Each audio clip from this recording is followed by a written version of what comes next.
Hey everybody, this is Joe. Thank you for watching my Giga Texas construction update video. Hello everyone.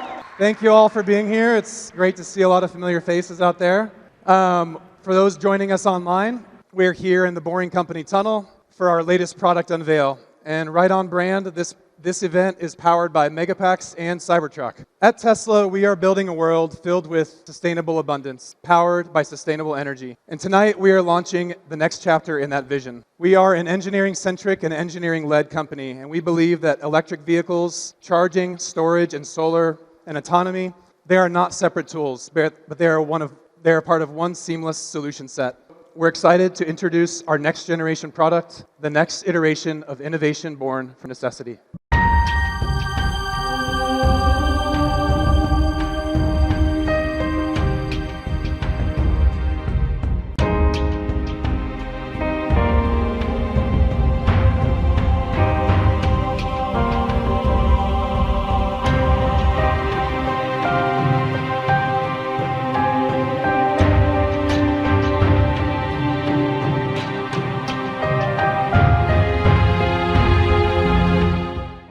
Excited to announce Megablock, the latest evolution in our industrial storage product lineup. This isn't just a new container or a white box with new specs. We focused on this product being a plug-and-play platform. Hardware, software, services, delivered as one, all from Tesla, and moving further up the value stream than we historically have. Our Megablock platform is designed for 20 megawatt hours of usable AC energy, a 25-year life, 10,000 cycles, and with an industry-leading round-trip efficiency of 91%. So, what is Megablock? Let's take a closer look. Megablock is a pre-engineered medium voltage block that integrates our next generation Megapack 3s. We have eliminated the above ground cabling between the transformer and the Megapacks using a new flexible bus bar assembly. So we've essentially made this part of the project now plug and play. Each block connects to a Tesla system controller, which orchestrates control of the entire site of up to hundreds of Megapacks. We've combined these hardware innovations with the same power electronics, site controls, software, and firmware platforms that we've used on previous Megapack generations to reduce the risk and allow for a seamless technology transition. And really with Megapack 3, we optimized the product for both mass and energy. It was important to us to be able to fit the maximum amount of energy per unit mass, because mass is really where the system breaks. And we were able to fit 5 megawatt hours of AC usable energy into an 86,000 pound box, 28-foot long enclosure that can be shipped globally.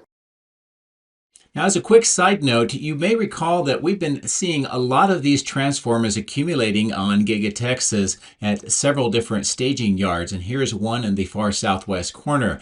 Now, this is because there's a nationwide, actually a worldwide shortage of transformers, and that is because there is such a growing demand for energy, and that's only going to get worse as AI data centers come online. So what Tesla's been doing over the last year or so is accumulating a lot of these transformers and getting ahead of the game, and then using these at various different sites that Tesla has, including XAI out at Memphis and some other potential locations. Now, with Tesla entering into the transformer business, especially with the Megablocks, this is going to help them address this issue and make the Megapacks and the Megablocks far more easily producible and also deliverable. So this kind of answers a long-term question about what's been going on here at Giga Texas with all of these transformers.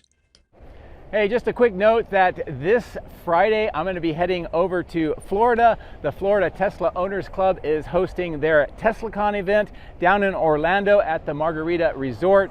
Going to be a lot of activities, a lot of displays, speaker panel, and also roundtables, and I'm going to be participating in a lot of those activities. I won't be flying here at Giga Texas on Friday the 12th because I'll be traveling, and I won't be flying on Monday the 15th as I will be returning from Florida. So expect a little bit of a change in my schedule, and then I'll be back here for Giga Texas in the middle of next week. If you're interested in, check out the Tesla Owners Club website on the TeslaCon information. I believe that tickets are still available, and if you can come join us, come on down. I think it's going to be a great event. Okay, so without any further ado, let's get the drone in the air. Let's fly around, see what Giga Texas looks like today. If you would like to support my efforts, please consider using these links, which will be in the video description. If you are considering purchasing Starlink, I would recommend that you use my referral link at the bottom of the screen. Don't forget to hit the like and subscribe buttons on my YouTube video, as this helps as well. Thank you. My drones are ready and raring to go. Let's go flying over Giga Texas.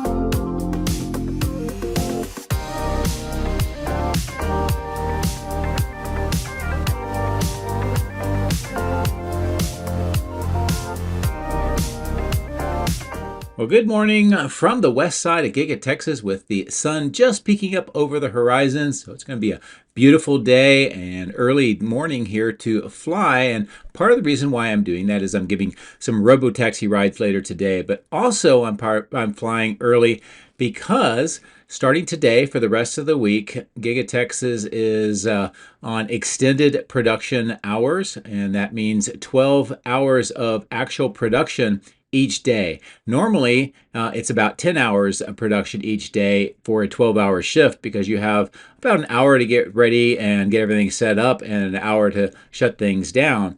But for the next 3 days, it's 12 contiguous hours of production. We're already seeing that here early on this Wednesday morning. And this is just a kind of a higher altitude view as I'm spiraling down of the outbound lot today. You can already see many of the Model Ys arriving here to the outbound lot for shipping off site. And I noticed a lot of transport truck activity as well. The bottom of the screen, the new test track is definitely in operation today. That replaces the one that's on the west side of the end-of-line facility, and that was reconfigured to support the new direct delivery center on the north side of the factory, or at least the facility. As we get closer in, we can see that coming into view. You can tell where the old track was. They are now marked off with parking spaces. Of course, this is where displays would be done and the vehicles would be delivered to the new owners. So it's also a great view inside of what that looks like as they've done some of that reconfiguration work to support that direct delivery. As I come around the corner, we can tell several Model Ys are already entering into the north end of the end of line. A couple more have arrived on the sorting lanes, and there are more arriving on the south end. And that just continues pretty much constantly. And at this moment in time, I'm not sure if they're hitting the 1 car per minute mark, but that is the metric that I am hearing they are hitting during this time of expanded production. So really awesome. You can see another transport truck heading off site. I also wanted to stop here at the material staging yard, not only see all of the materials, the containers, and equipment that is stored here, but also just check in on those transformers that we mentioned at the intro of the video with the new Megablock system and Tesla getting into the transformer business. This kind of explains why they've been hoarding them for so long, is the worldwide shortage, and having them here enables Tesla and the rest of Elon Musk's companies to be able to use these and do that on their timeline. So definitely getting ahead of the events. This is the last of the items that is headed to Giga, Nevada. If you watch Zangler, he's a drone pilot that flies over Giga, Nevada. Yesterday, they had a really great video that he put out from the ground level of some of these items being delivered at Giga, Nevada. And he got up really close and was able to give you some crazy, nice, close-in views of those items. And they were also something like 500,000 pounds each, which explains the very heavy lift trailers and the trucks that were pulling the trailers. As I come back down here, another set of those transformers that we talked about. Again, I think this is just Tesla buying as many as they possibly can, knowing that they will need them in the future. Now, what I'm showing you here is really exciting, is most of the equipment and production line items, except for these wrapped in green, have been moved into the factory for installation. And as I pull away, you'll note that this is a very empty lot now compared to what we saw just a few weeks ago. And this is all going into the new production lines that are rapidly being finalized, and hopefully we'll be able to support a pretty significant ramping of production next year. So that is definitely a good sign and coming along. A nice overall view of this southwest corner of all of the materials and the contractor parking lot, that clearing area, and of course that other material staging yard that we saw right in the top center of the screen. The warehouse on wheels looks busy today. I have noticed that the Tesla Semi is being used for some of the warehouse on wheels trailer deliveries around the site. Did not see that today, but they are definitely continuing that training and testing. As I come over to this side of the site, I wanted to kind of look straight down here on the south end of River Road, show you the work that is underway with the trench boxes, the trenching, and a close-in view here looking down into this particular one so we can get an idea of what it is that they are installing, or at least preparing for. It definitely is deep trenching that they are working on. And as I keep the kind of zoom in and bring the drone pan up, you can get a good sense of all of this work that is continuing along this side of the road. And I'll zoom back out and get a nice overall view here from this perspective of the main factory and the south end. We'll get a little bit lower and see more of that momentarily.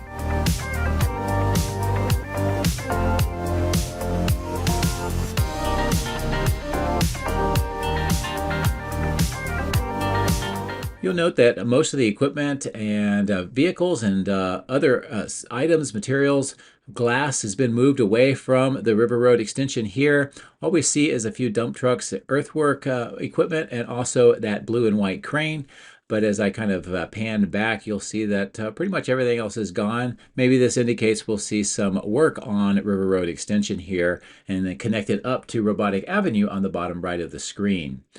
While we are here, I wanted to get a quick look at this material staging yard, all the pipes and containers and some of those crates that are being unpacked here. The old testing calibration lot doesn't look like much activity there today. Everything's on the west side of the highway. But here is a zoom in of one of the platforms, some items on the ground. This is where much of the equipment has been brought from that southwest staging yard that's mostly empty now and placed into the building here on this side. This temporary platform has also been used for that equipment, along with that garbage chute to take all of the unpacked items and get them ready for recycling. More items on the ground here next to that one large opening going into the south end of Body and White, and another loading platform, along with recycling of stamping machine or stamping parts or steel scraps, and some more items here on the ground. Nice view of the cooling plant. I'll zoom back out. We'll work our way over the power lines, and we'll take a look at the south end at a little bit lower altitude.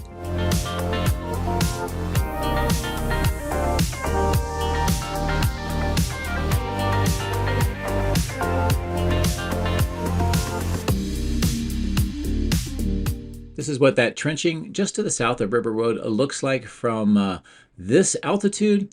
Also, as I pan back, a great look at Cyberpond, the 3 escape or emergency exit tunnels, and the south end of the main factory.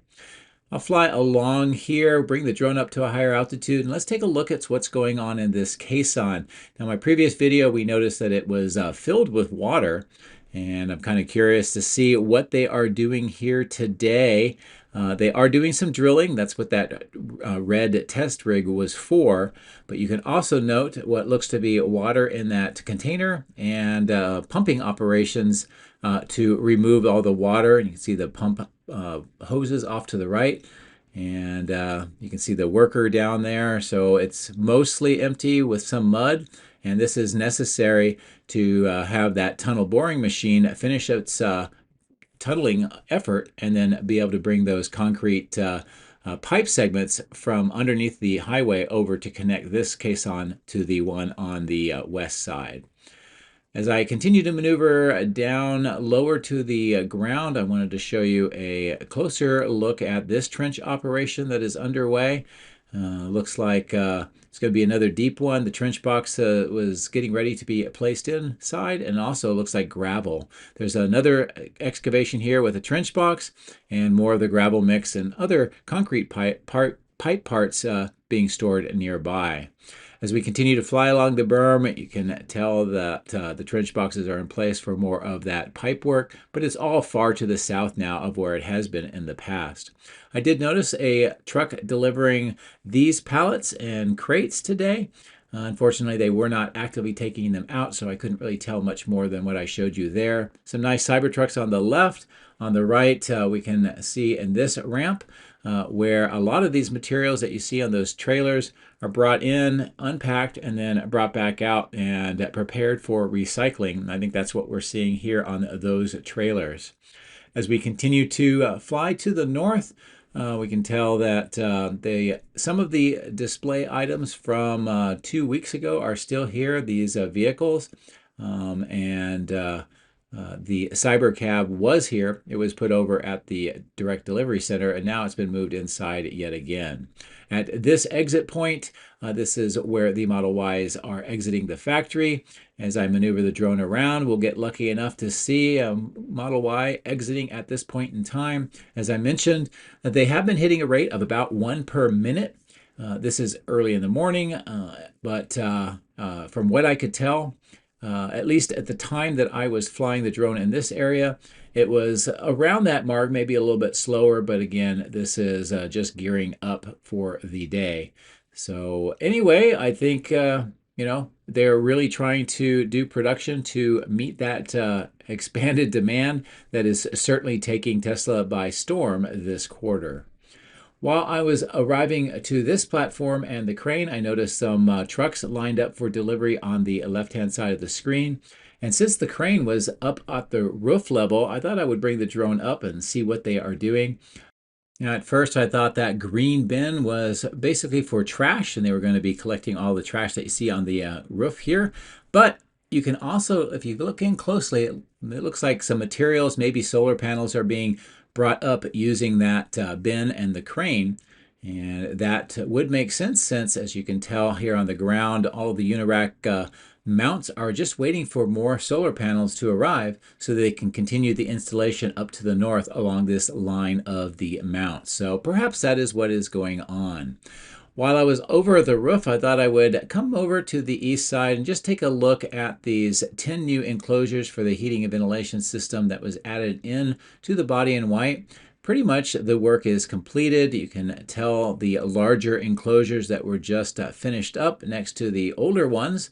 And I thought I would reposition and show you what's on this side, similar to what we would see on like vents around some other parts of the roof. And if you look closely, it appears to have vapors coming up out of those open vents that have the grate material. So it looks like this is an operation beyond what we can just see on the enclosures themselves. So another great sign of progress for Giga Texas.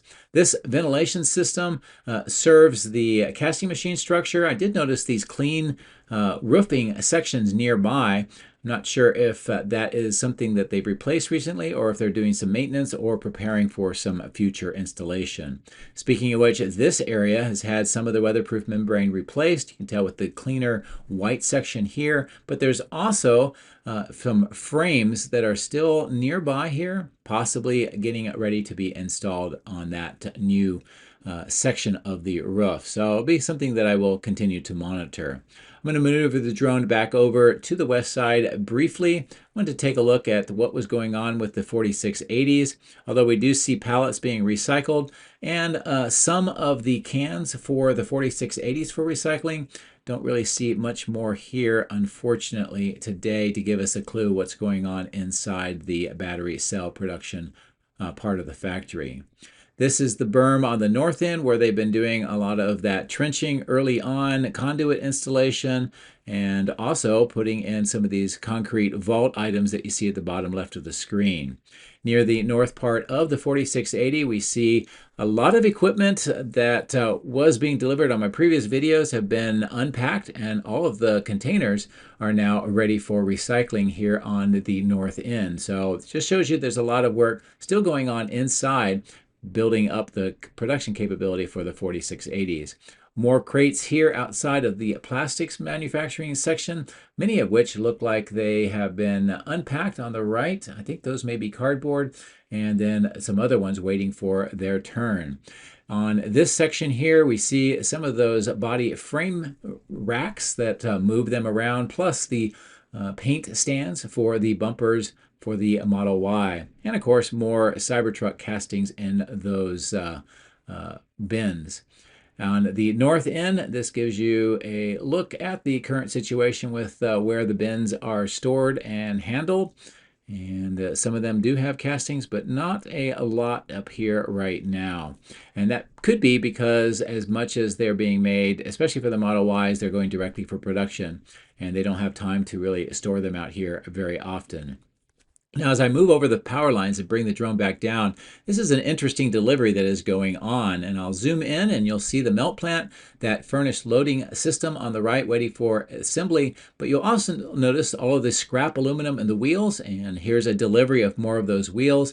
I've had some viewers ask, where do the wheels come from? They come from just local junkyards and areas where they get old wheels, and they buy them up for the aluminum and then do the melting and then prepare the alloys that are needed for the castings right here at Giga Texas. And as we continue to maneuver around, some great views with the lighting into many of the open doors. The batch plant here, or the baghouse plant, and of course many of these rack mounts here that have the Model Y castings. And of course the platform here where we've seen a lot of equipment also being moved inside the factory. So I'll stay at this altitude, keep the zoom in. We'll try to fly over towards the Cyber Circle and of course the old testing calibration lot on the left, employee parking and charging on the right, and the wind tunnel coming into view just below the drone. Don't really see any activity here today on that wind tunnel, but that green trailer is a generator, and it shows that they are continuing to use it, as I showed about a week and a half ago with Cybercab wind tunnel training or testing. So let's maneuver the drone around and take a look at the east side here, specifically the east warehouse on wheels. That's all of these trailers that you see. And if for those that may not be familiar, the warehouse on wheels is a concept that they use to store all of the items for production for vehicles until they are needed. And this way they don't have to use floor space inside the factory. Further to the east, we see some of the workshops, materials, and equipment that are stored here, plus the diesel refilling station where the buses just arrived. It's kind of their fueling depot for Giga Texas. In the middle of the screen is some of that equipment that has been here for quite some time. It was recently moved maybe about 6 months ago for what I thought was going to be installation, but since then it just has not moved. So still not sure what they're going to do with that. The crash testing facility looks like there is activity on the inside near the crash testing wall. None of the vehicles have really changed location in the last couple of weeks, although they have added another line of vehicles underneath the tarps, as you saw briefly. I did also want to show you all of the crates that are still here on the east side of the cathode building. Again, waiting for their turn to be moved inside for installation. And here's a quick shot back to the north face of the crash testing facility and how all this looks today.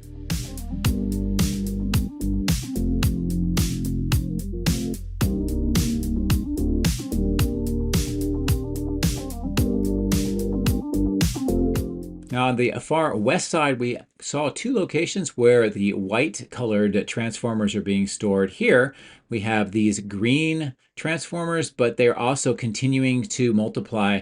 I think there's about 30 or 31 of them here right now, and that's a couple more than there were even on my previous video. So they are stockpiling still lots of transformers, and it looks like now they are sourcing these green versions, and perhaps they're going to be used in the support of the Cortex-2. Maybe they're going to be used elsewhere, but we'll have to keep monitoring that.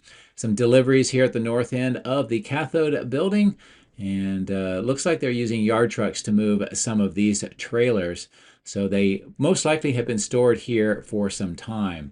Now in this section, we can tell more of the dirt, gravel mix, and other materials continue to be delivered and stored here for use around the site, possibly for use inside the Cortex-2 building as they are working on the trenching, utilities, and prep before the ground slab is made. More of the water management system pipes being installed here in this trench. And these are the concrete varieties, and you can see more of those pipe segments on the left of the screen waiting for their turn to be installed. As I zoom in, we can kind of get a sense with the lighting of some of the work that's going on inside. There is some work around the perimeter grade beam here, and of course a lot on the roof, with more of the insulation panels, those kind of tan panels, being glued down to the roof itself, and then the white membrane is placed on top. And it looks like a very large section is being prepared right now. And this will finish about half of the roof structure. As I look back down, this is a nice view of a door for people, plus a receiving door nearby, and some other items underneath the tarps, waiting for their turn to be moved up, most likely to the roof for completion of that work. The Keystone workshop just goes underneath the drone. We see some materials being stored here and some concrete box items being brought to this part of the building.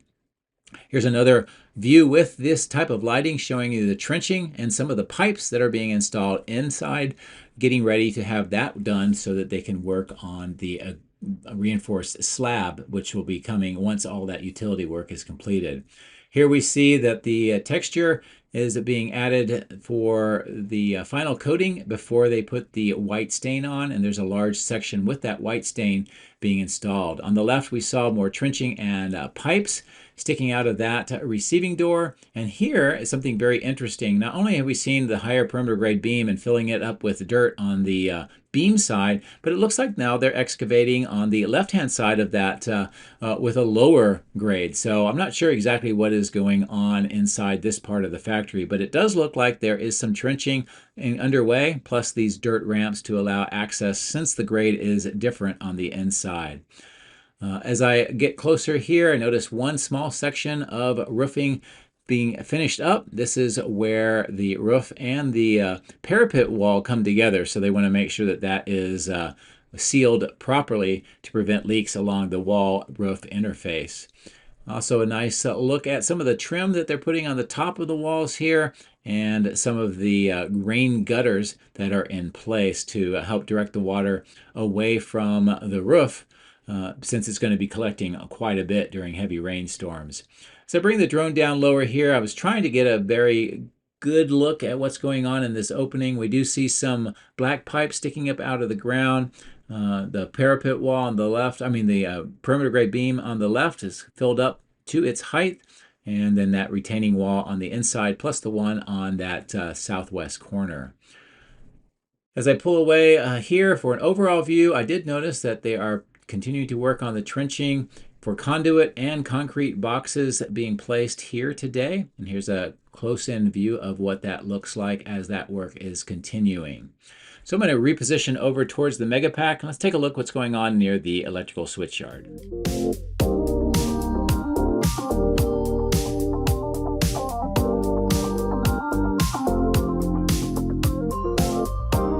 As we talked about in the intro, this is a great visualization of the changes the Megablock system will be doing for Tesla. Now here you see the cable tray along the middle, the separate transformers and all of the Megapacks, plus the control unit here. that Megablock combines all of that into a much more modular system, vertically integrated, and dispenses with those large exterior transformers. In lieu of that, they'll be having their own manufactured ones, and they'll be able to kind of Lego block those together and make the installation much faster than what we've seen here. The vault connecting the two vaults here with those yellow cable holders still is empty, but they have been backfilling it. We do see more conduit being applied here in these more shallow trenches on the south side, plus some scaffolding along the two control trailers. On the north side of the vault, we see not only wooden forms, but some very large conduit being installed and entering in to the north face of that underground concrete vault. And I'll come in closer so you can get a much better look at what this appears like. But here is the work underway so far. It looks like there's some risers here, so that means that'll be coming out of the ground at that point, and then connecting over here to where we'll have the two transformers. Of course, they are pouring the second mounting base plus the catch basin, and this will be very similar to the one you see at the top of the screen once it is completed. It still looks like there's only two transformers being prepared at this time, but with the conduit that we saw coming out of the underground vault, it suggests that maybe we'll see all three at some point after all. It'll be something that we continue to watch and monitor, but I hope you enjoyed those close-in views of this big concrete pour that is underway here at the electrical switchyard today. As I pull away, you can tell that there is some more equipment, some more work being done on this graded area, plus some deliveries. And at the bottom of the screen, all of those rebar cages that are being fashioned, those will go into bores made by a pile drilling machine or an auger machine, and then those piles will support the footings, which will then support the steel superstructure, very similar to what you see with the existing electrical switchyard on the right hand side of the screen. So I'm bringing the drone up to a much higher altitude. I wanted to give one large bird's eye view of the entire site and all of the areas that we visited today, partly because, as a reminder, I will not be flying on Friday or Monday because I'll be in Florida for the TeslaCon event. But when I get back, it'll be really great to see all the progress that has happened over the few days that I will be gone. So thank you for watching. I hope you have a great rest of the week. Take care.